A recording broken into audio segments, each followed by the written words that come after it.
এই বাবা কে ডন্ডি কাটলো কেন?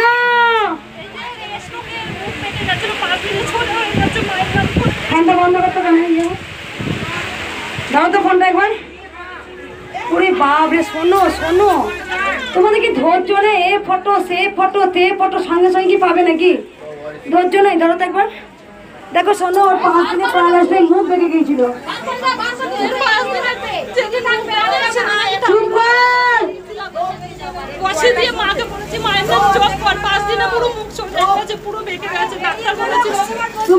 চুপ করো।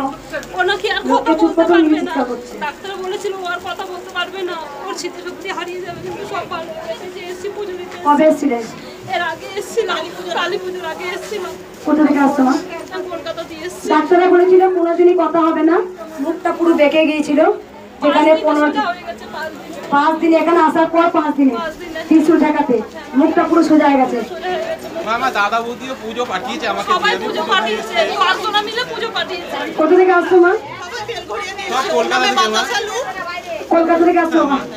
মা জীবন তো একদম বুঝতে পারছো, ভক্তিতেই মুক্তি। যে বাবা ডাক্তারে বলেছিল 15 দিন কথা বলতে পারবে না, মুখ বেঁকে গিয়েছিল। এখান থেকে টিস্যু ছোঁয়ানোর পরই 5 দিনের মাথায় মুখ সোজা। আর বলেছিল চোখেও দেখতে পারবে না, 2 লাখ টাকা দিয়ে চোখ অপারেশন করেছি। মায়ের নাম করে এখন আচ্ছা দেখতে পাচ্ছে, পুরো দেখতে পায় না। খুব কষ্ট পাচ্ছি, চোখটাই আচ্ছা দেখছে। ওরা বলেছিল কিন্তু দেখতে চোখটা পাবে একদম দেখতে পাবে না, এখন টিস্যু দেখো আচ্ছা দেখতে পাচ্ছে। সবথেকে মিরাকল মুখটা সোজা হয়ে গেল, যেখানে কথা বলতে পারলো। কথা বলো, বাবা বলো জয় জয় কৃষ্ণ। মা আছে, মা আছে। এই বয়স্ক বাবাকে দেখাও, দেখো শোনো, বলো বাবা। মা আছে গো। বলো কি হয়েছিল মা বাবার? হঠাৎ করে জ্বর হয়েছিল। জ্বর হওয়ার পরে আমি ডাক্তারখানায় নিয়ে গেলাম।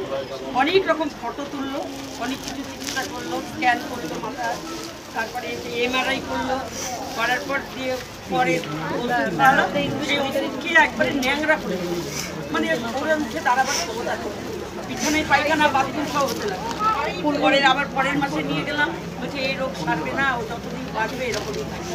আর 2 মাস ধরে এসে ওষুধ মাসে আমি হঠাৎ করে মায়ের আমি ছবি পেয়ে দেখছি, মায়ের দর্শন পেলাম।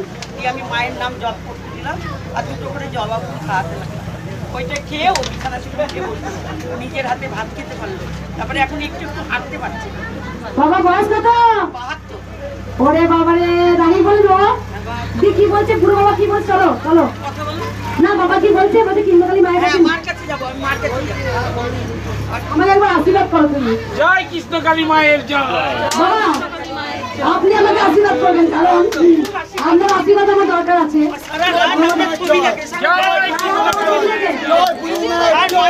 মা কি কষ্ট, মা কি অত্যাচার সহ্য করছে, কি শয়তান সব লোক এরকম করে আমাকে ডেকে ডেকে দেখো দেখো ডাকবে। ওদের নোংরা মা এত কষ্ট। আর মা বাবা একদম উঠে দাঁড়িয়ে পড়েছে। এখন খুব সমস্যা, মানে নাতি মানে বলতে চাইছে যে চলো, যেই উঠে দাঁড়িয়েছে কি আশীর্বাদ করুন। মাকে আর মা আশীর্বাদ করুন, মা আমার স্বামীকে। বড়দের আশীর্বাদ। আর উনি একটা মানসিক করেছে মায়ের কাছে, যেন পূরণ হয়। মা আসতে পারি যেন। আর একটা কথা বলি, জয় কৃষ্ণ কালী মায়ের। নাম জপ করো, নাম জপ করো, আর জবা ফুল খাও। বাবা এটার মধ্যে কি আছে? এটার মধ্যে আমার দোকান আছে, তুমি দোকানের মায়ের নামে জয় কৃষ্ণ কালী মায়ের জয়।